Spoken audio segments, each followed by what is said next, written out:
Hearing will come to order. Today we have 5 judicial nominees.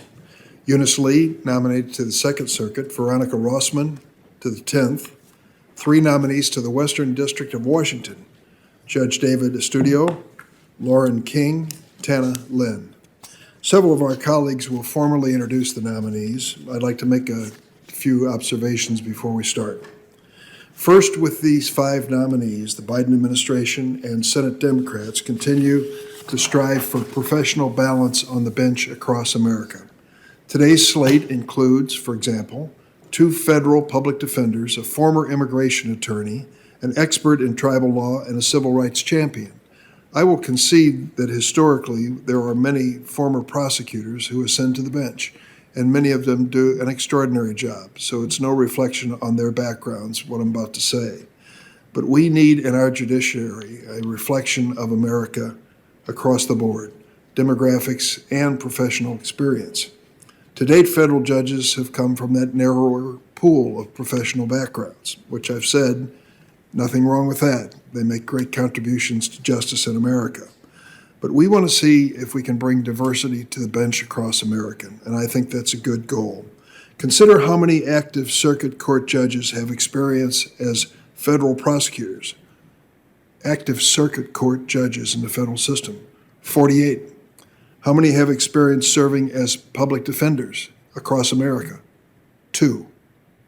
The numbers are even more stark when it comes to the second and 10th circuits, where 50% of the active circuit court judges have federal prosecutorial experience and not one as a federal public defender. I'm pleased to see efforts now underway to address this imbalance, including the nominations of Ms. Lee and Ms. Rossman to the 2nd and 10th circuits, respectively. My second observation is to note a fact that has been raised many times by my Republican colleagues in previous meetings, and that is about an organization known as Demand Justice. To my knowledge, Demand Justice has no role in choosing judicial nominees, and certainly the group has no special influence over me. They've taken after me from time to time, which is their right. Moreover, it's critically important to look at who actually is driving the judicial selection process in this administration. The answer is simple: the President and the United States Senate. Think about the 5 nominees before us today. They've been recommended by and have the strong support of their home state senators. They were vetted and nominated by the White House. Compare that to the role in previous Congress, where the Federalist Society played an outsized role in selecting nominees. Then candidate Trump said in a radio interview in 2016, and I quote, "We're going to have great judges, conservative, all picked by the Federalist Society," he said. And then White House counsel Don McGahn boasted in 2017 about the prominence of the Federalist Society in choosing Trump's judicial nominees. It's quite ironic that those who acquiesced or even supported the Federalist Society's determinative role in picking judges now have overstated the role of another organization, Demand Justice. My third observation is this: we should not expect to require every judicial nominee coming before this committee to ascribe to originalism as their judicial philosophy.